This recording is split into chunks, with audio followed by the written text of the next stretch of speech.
Om Namo Bhagavate Vasudevaya.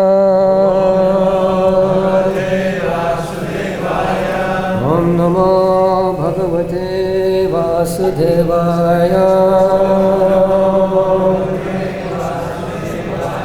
Om Namo Bhagavate Vasudevaya. Narayanam Namaskritya Naram Chaiva Narottamam Devim Sarasatim Vyasam Tato Jayamudiraye Nashtaprayeshu Bhadreshu Nityam Bhagavata Sevaya Bhagavati Uttama Shloke Bhakti Bhavati Naishtaki. We're reading from Srimad Bhagavatam, Canto 5, Chapter 17, Text 24. Yanirmitam karyapi karma paravim Yanirmitam karyapi karma parvanim Mayam janoyam gunasargamohita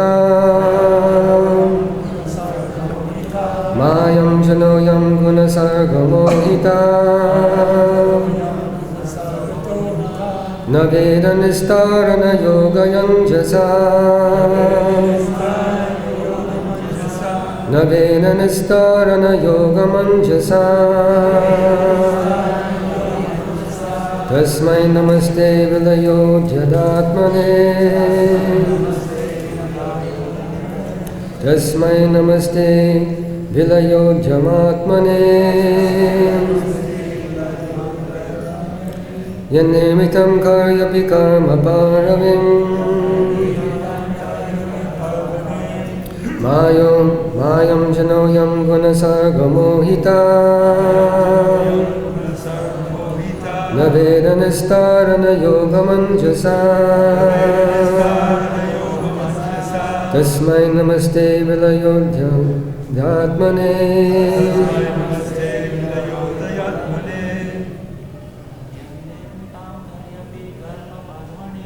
Yanirmitam karmapi karma parvanim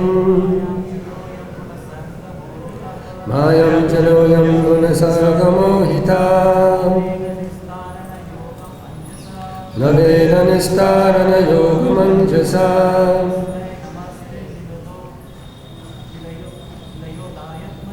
Tasmai namaste vilayo jyatmane Yanirmitam karyapi karma parvanim Yanirmitam karyapi karma parvanim Mayam janoyam gunasargamohita Mayam janoyam gunasargamohita Naveda nistarana yoganjasa Naveda nistarana yogamanjasa Tasmai namaste vilayo damatmane Tasmai namaste vilayo jyatmane.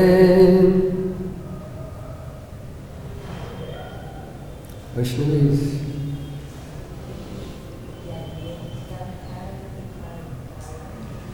Yanirmitam karyapi karma parvanim Mayam janoyam gunasargamohita Naveda nistarana yogamanjasa Tasmai namaste vilayo jyatmane. Yat, by whom? Nirmitam, created. Karhi api, at any time. Karma parvanim, which ties the knots of fruitive activity. Mayam, the illusory energy. Jana, a person. Ayam, this. Gunasarga mohita, bewildered by the three modes of material nature. Na, not. Veda, knows. Vistarana yogam, the process of getting out of material entanglement. out of material entanglement. Anjasa soon. Soon. Tasmai unto him the Supreme. Under him the Supreme. Nama respectful obeisances. Respectful obeisances. Te unto you. Unto you. Vilaya Uddhaya Atmane, Vilayodayatmane, in whom everything is annihilated, in whom everything is annihilated, and from whom everything is again manifested. and from whom everything is again manifested. Translation and purport by His Divine Grace Srila Prabhupada. The illusory energy of the Supreme Personality of Godhead binds us to this condition, binds all of us conditioned souls to this material world. Therefore, without being favored by Him, persons like us cannot understand how to get out of that illusory energy. Let me offer my respectful obeisances unto the Lord, who is the cause of creation and annihilation. The illusory energy of the Supreme Personality of Godhead The illusory energy of the Supreme Personality of Godhead binds all of us conditioned souls binds all of us conditioned souls to this material to world. this material world. Therefore, without being favored by Him, Therefore, without being favored by Him, persons like us persons like us cannot understand how to get out of that illusory energy. cannot understand how to get out of that illusory energy. Let me offer my respectful obeisances unto the Lord, Let me offer my respectful obeisances unto the Lord, who is the cause of creation and annihilation. who is the cause of creation and annihilation. Purport. Krishna clearly says in Bhagavad Gita, Daiviyesha gunamayi mama maya dharatyaya mameviye prabhadyante mayamitam tarantite. This divine energy of mine, consisting of the three modes of material nature, is difficult to overcome. But those who are surrendered unto me can easily cross beyond it. All conditioned souls working within the illusory energy of the Lord consider the body to be the self, and thus they continuously wander throughout the universe, taking birth in different species of life and creating more and more problems. Sometimes they become disgusted with the problems and seek out a process by which they can get out of this entanglement. Unfortunately, such so-called research workers are unaware of the Supreme Personality of Godhead and His illusory energy, and thus all of them work only in darkness, never finding a way out. So-called scientists and advanced research scholars are ludicrously trying to find the cause of life. They take no notice of the fact that life is already being produced. What will be their credit if they find out the chemical composition of life? All their chemicals are nothing but different transformations of the five elements: earth, water, fire, air, and ether. As stated in Bhagavad Gita, the living entity is never created. Na jayate mriyate va kadachin. There are five gross material elements and three minor elements: mind, intelligence, and ego. And there are eternal living entities.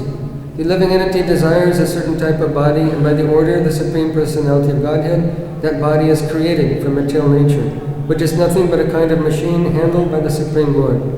The Lord gives the living entity a particular type of mechanical body, and the living entity must work with it according to the law of fruitive activities. Fruitive activities are described in this verse: Karma parvanim mayam. The living entity is seated on a machine, the body, and according to the order of the Supreme Lord, He operates the machine. This is the secret of transmigration of the soul from one body to another. The living entity thus becomes entangled in fruitive activities in this material world, as confirmed in Bhagavad Gita, Manasyastanindrani prakritistani karshati. The living entity is struggling very hard against the six senses, which include the mind. In all of the activities of creation and annihilation, the living entity is entangled in fruitive activities which are executed by the illusory energy Maya. He is exactly like a computer handled by the Supreme Personality of Godhead. These so-called scientists say that nature acts independently, but they cannot explain what nature is. Nature is nothing but a machine operated by the Supreme Personality of Godhead. When one understands the operator, his problems of life are solved.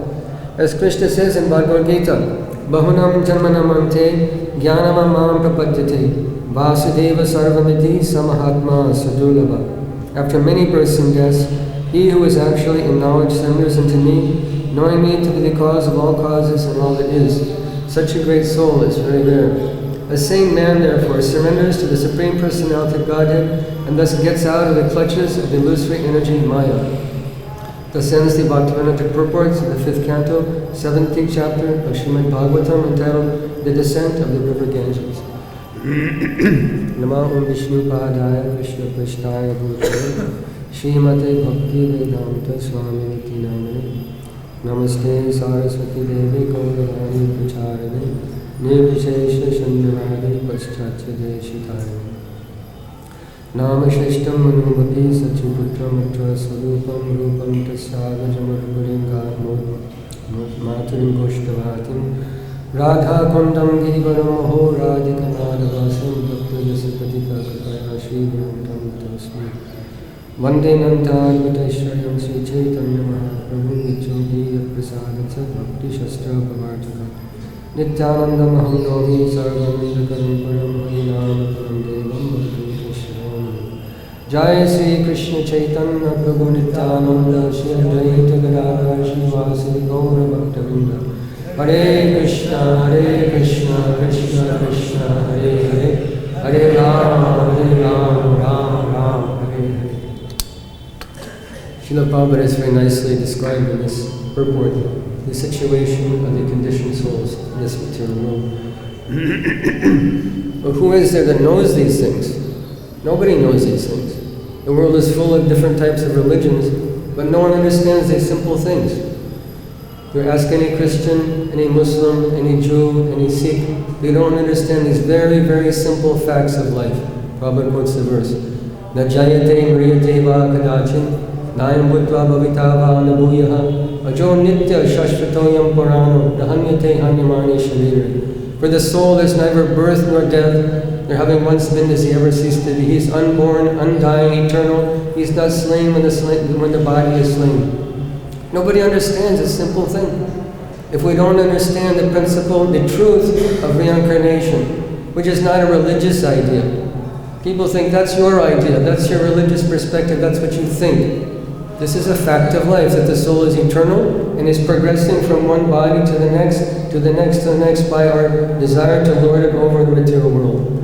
If we reject the idea, the truth of reincarnation, then this means that God is arbitrarily putting people in different situations of life. Someone becomes an athlete, someone becomes crippled, someone becomes rich, someone becomes poor, someone becomes intelligent, someone is born stupid. Is God just picking names out of a hat and arbitrarily blessing one person and cursing another? If we reject the idea of a previous life, then this is how it must be. By our own activities, we create our life. Krishna explains in Bhagavad Gita, Karya karana kartate hetu prakriti ruchite purusha sukha dukhanam bhoktate hetu ruchite. That material nature is the cause of activities, but the soul, the living being, is the cause of happiness and distress. We've created our own situation.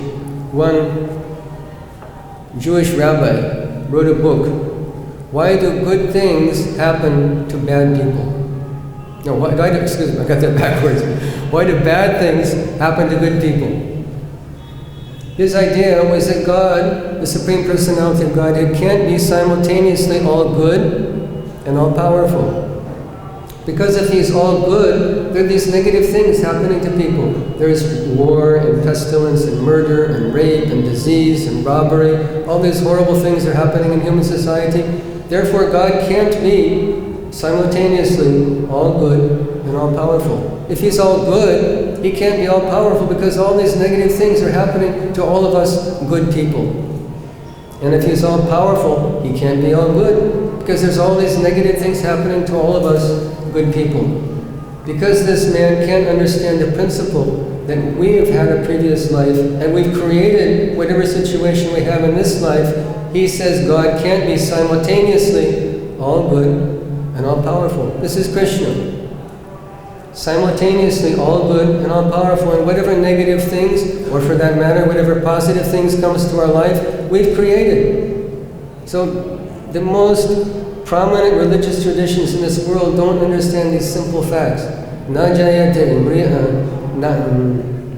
dehinosmin yata dehi kamaram jovanam jara tatadihantara praptir dhiras tattvanamuyati. That we've passed through different lives even in this lifetime.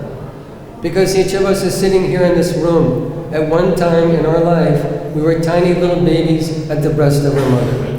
Where is that body?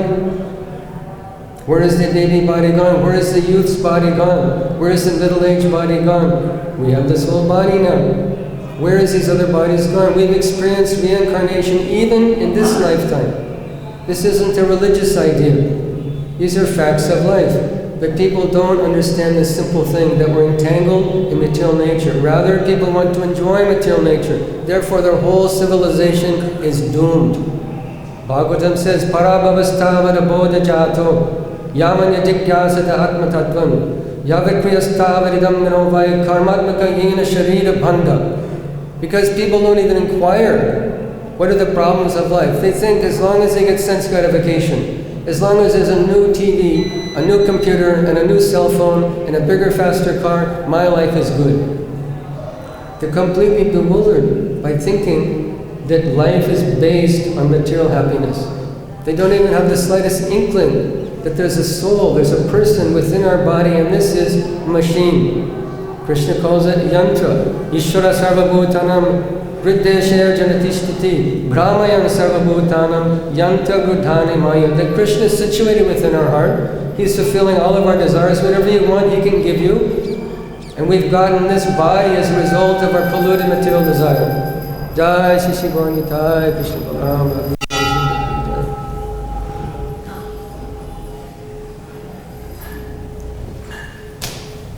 So by our will, by our neglect of our relationship with the Supreme Personality of Godhead, Lord Krishna, we've gotten this material body. And what is the result of that?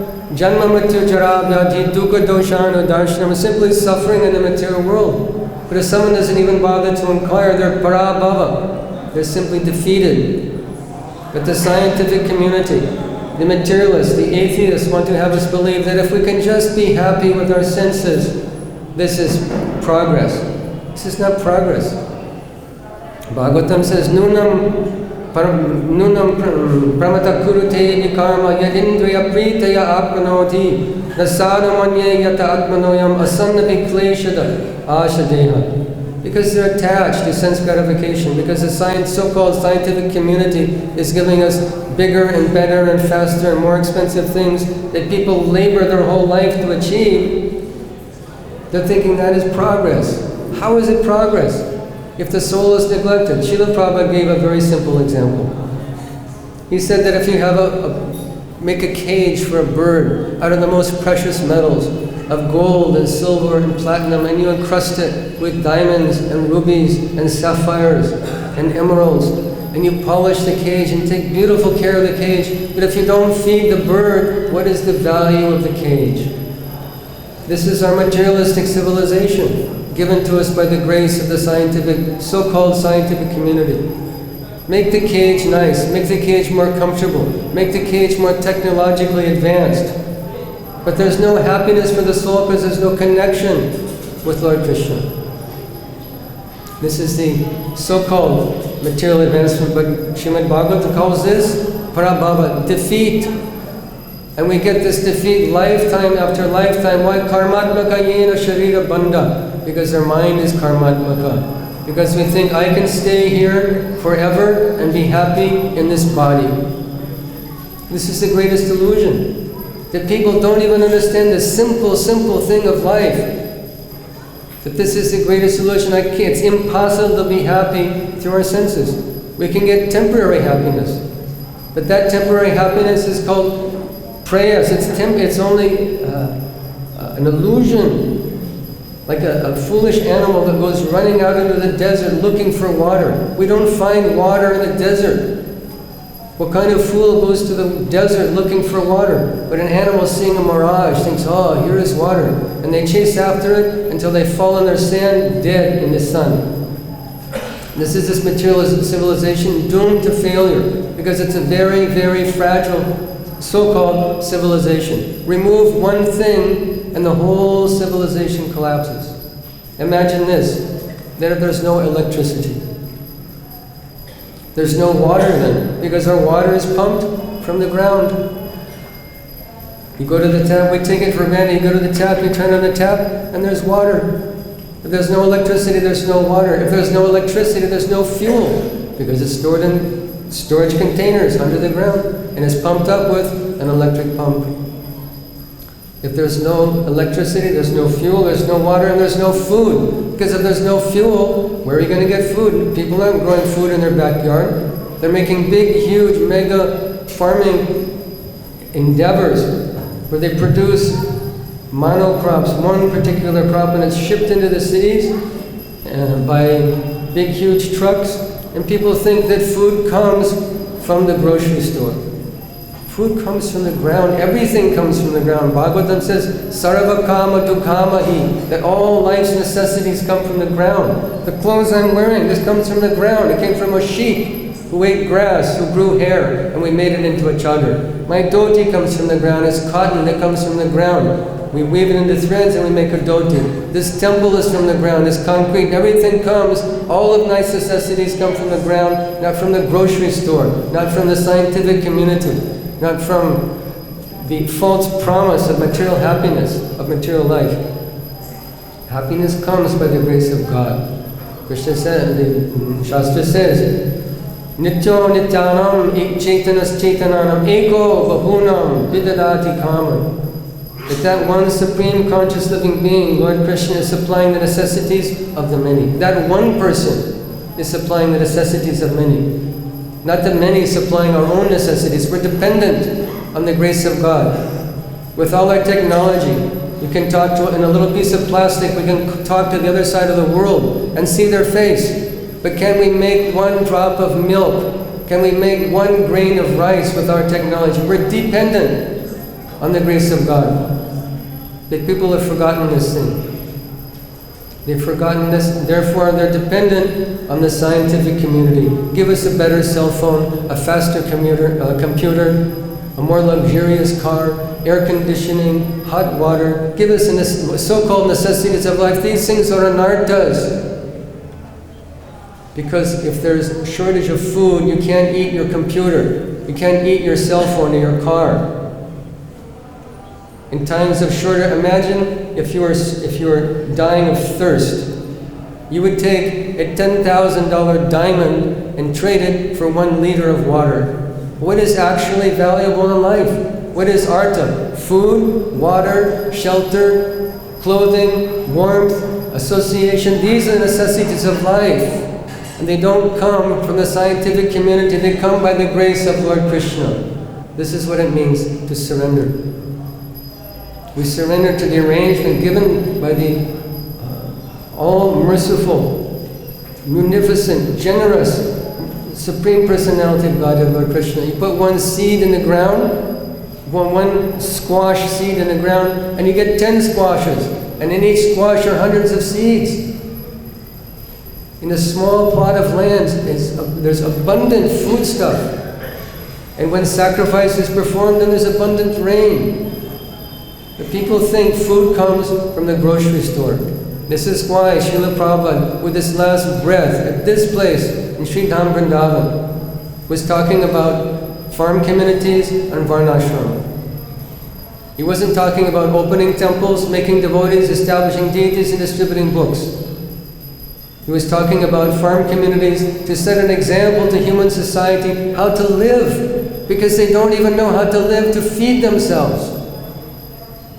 In India, people know how to feed themselves, more or less. Make one chula, get some pot, and you can cook. But in America, where life is even more fragile, even more artificial, people will go insane with the slightest disturbance in their system, which is dependent on electricity, which is dependent on all types of artificial arrangements, devoid of a relationship with Lord Krishna. So Srila Prabhupada wanted farm communities. He wanted varnashram where we can set an example to how society can be happy. Srila Prabhupada wrote that Lord Chaitanya Mahaprabhu wants us all to be happy. He came here to this material world to teach us how to be happy. And it's based on the chanting of Hare Krishna and teaching society how to chant the holy name of the Lord. But how many people can come to our temples and take up the process of chanting Hare Krishna Mahamantra, 16 rounds, 4 regulative principles, up in the morning Mangal Arti, Darshan, Bhagavatam class, Sandhya Arti. Very, very few people can take that. So what about the masses of people? What are we doing for them? How will they bring them into the fold of Krishna consciousness? By teaching them how to live, how to be happy, how to produce their food, how to produce clothing, how to milk the cow, how to maintain themselves by the grace of God, according to Lord Krishna's system he describes throughout Vedic literature. Because we're dependent. This is what it means to surrender. Not that we just come to the temple, we bow down, put 5 rupees in the hundi. Okay, I gave you 5 rupees, now give me 5 lakhs. This is what religion has become in this age. Simply coming and offering one diya, offering one agarbatti, and then making your demand to the Lord. I gave you one diya, now give me. I want a new house, I want a car, I want a wife, a husband, a kid, a bank balance, a position, some prestige. These aren't the assets of life. The asset of life is Krishna Bhakti. And we get Krishna Bhakti from the holy name of Krishna. Bhaktisiddhanta Saraswati Thakur said, chanting Hare Krishna is Bhakti. We chant the holy name of the Lord to grasp Bhakti. Krishna is controlled by Bhakti. He reveals himself by Bhakti, exclusively by Bhakti. He says in the 18th chapter of Bhagavad Gita, Bhakta Tananya Shakyam Aham Vidam Vidorjanam Gyatum Drashtum Chatatvina Pravishtum Cha Parantapa. By this process of unalloyed bhakti, of unalloyed devotion, I can be seen, I can be known. You can enter into my kingdom by this process of bhakti. And he makes no discrimination. Anyone can take this. Manki partavya pashyatya yepisyu papa yonaya striyo vaishyastata shudrastepi yanti parangatim. It doesn't matter where you're born, what gender, what birth, what social situation, what economic situation. There's no discrimination. Anyone who takes shelter of Lord Krishna by this process of chanting the holy name of the Lord can achieve the supreme destination. So this is our objective, to spread this chanting of Krishna's name to every town and village. And it's happening because in this ISKCON society that is so carefully crafted by Srila Prabhupada, Lord Chaitanya is using this vehicle, Srila Prabhupada's ISKCON, to spread the chanting of Hare Krishna to every town and village of the world. No other way. No one else is doing it. I was in Orissa recently, and somehow or other I ended up on a stage with the Shankaracharya of Puri, who was an elderly, decrepit old man. But the whole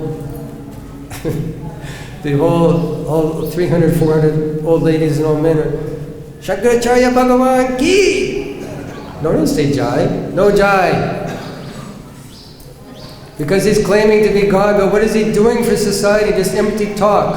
Aham Brahmasmi, Shivoham, Tattvamasi, Aham Brahman. It's all empty talk. What can he do? What can he do? It's all empty talk. I'm God, you're God, we're all God. Srila Prabhupada would say, oh yes, we're all God. I'm also God then, but I'm the kicking God. And I will kick on your face with my steel boot.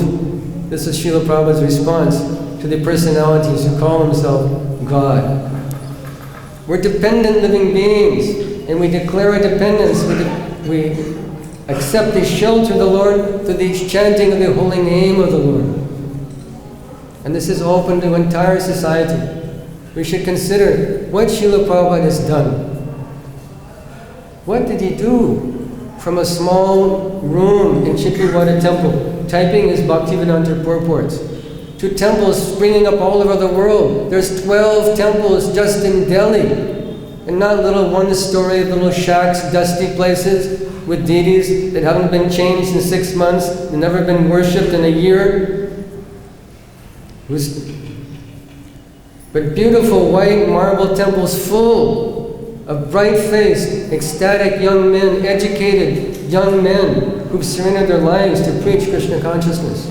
Just in Delhi, in one temple in Punjabi Bagh, in the month of December, the devotees distributed 225,000 Bhagavad Gitas. 1 month. And where did this come from? From Srila Prabhupada, sitting in Chipiwada, sitting in Radha Damodar temple, praying to Rupa Goswami, praying to Jiva Goswami to let me preach. Nacho, Nacho, Prabhu, Nacho. He prayed to the Lord, make me your your puppet. Let me dance, let me dance, let me dance according to your will. This is our Srila Prabhupada, completely empty of any personal motivation. Just let me serve, let me take this holy name of Krishna all over the world. And this ISKCON society is a result. Temples full of devotees. Where will you find this? Anywhere in the world. In any temple in the world, you'll not find this. Where there's 500 people just to greet the deities in the morning. Temples full of, there's 150 brahmacharis. In the Punjabi Bagh temple, jumping and singing Sansara Dhavana Lalita Logatanaya Karana Gana Ganatam. Srila Prabhupada showered Krishna's mercy, Gana Ganatam, on the whole world. He wove a garland of the holy name, composed of the holy name, of gurukulas, of restaurants, of temples, of book distribution, and he garlanded the entire world with this beautiful garland of Krishna consciousness. And somehow or other, we're all so fortunate to be participating in this society that he so carefully crafted from a small room in Chittiwada temple. So let us be more sincere. Don't take Krishna consciousness casually.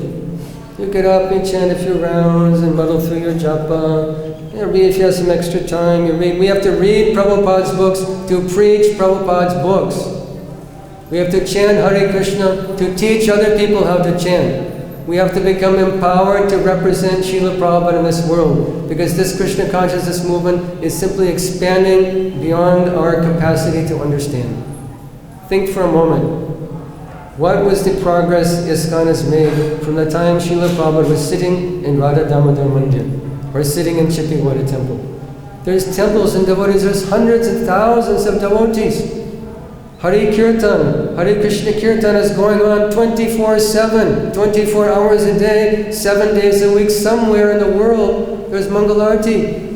Somewhere in the world there's Srimad Bhagavatam class. Somewhere in the world devotees are out in Haringam. Somewhere in the world Srila Prabhupada's books are being distributed. It's going on 24 hours a day, 7 days a week from a small ashram in Chittiwada temple. And that's in just 40 years. What will the next 40 years bring? If it expanded so much from that small room to temples all over the world, how much more will it expand in the next 40 years? We can't imagine. And it's not just this world. Krishna says in Bhagavad Gita, Neha prakramanashtosi pratyavayo navidyate Svalpam apyasya dharmasya trayate mahatovaya. In this endeavor, there's no loss and diminution. And a little advancement protects one from the most dangerous type of fear, of taking birth in the animal species of life. So what happens to that person who comes to one of our temples? They become inspired, they see the deity, they take prasadam, they may read a few pages of Prabhupada's books, and they don't do anything else in their life. Bhagavad Gita is telling us that they'll take up the process of devotional service somewhere in their next life. Is it just here on the earth's planet? It can be anywhere in the creation of God. There'll be devotees. Bhaktisiddhanta Saraswati Thakur said, there'll be Sankirtan mission on the moon. Chaitanya Mahaprabhu's mission will go to the moon, and devotees will go there.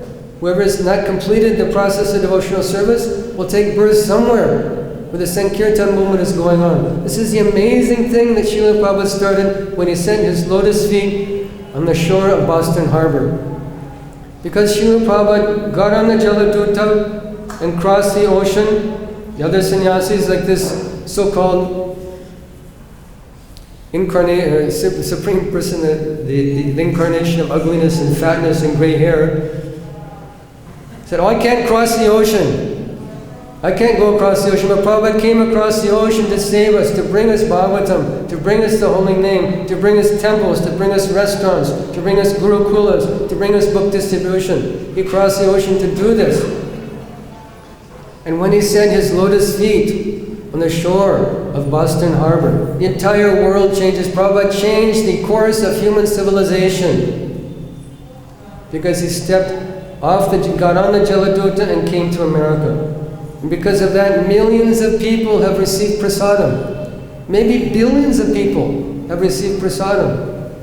We're reaching the 1 billion mark number of books distributed worldwide since Srila Prabhupada first started his book distribution with his little Bhakti Garden magazine in the tea stalls of Delhi. 1 billion books. Billions of people have taken prasadam. How many people have come to our temples? How many incredibly fortunate, young, pious children have been born in our families? Extraordinary children being born in our families. We have the good fortune to associate with one nice devotee couple in Richmond, Virginia. When we travel there for Bhakti Vriksha and prison preaching. It's Divinam Prabhu and Prema Latika. They're very wonderful devotees. And they have a boy younger than him. He's about 2 years old. There's a little tiny mridanga. And he arches his back playing his little mridanga. Madhur, Madhur, Madhur Bhaje, Madhur, Madhur, Madhur Bhaje, Gauranga, Gauranga, Jai Jagannath. He's 2 years old. Who are these children that are coming to Prabhupada's movement? We have no idea. Who are these young children, our Gurukulas? What will they do in their life when they're 40, 50, 60 years old? We can't imagine. So Prabhupada brought prasadam distribution. Millions of people took prasadam. Temples have come off all over the world. 12 temples. Big, beautiful marble temples. Full of devotees chanting Harinam, distributing prasadam, distributing books. This is the miracle that's done by Srila Prabhupada. And this is how we surrender to Krishna in this Kali Yuga.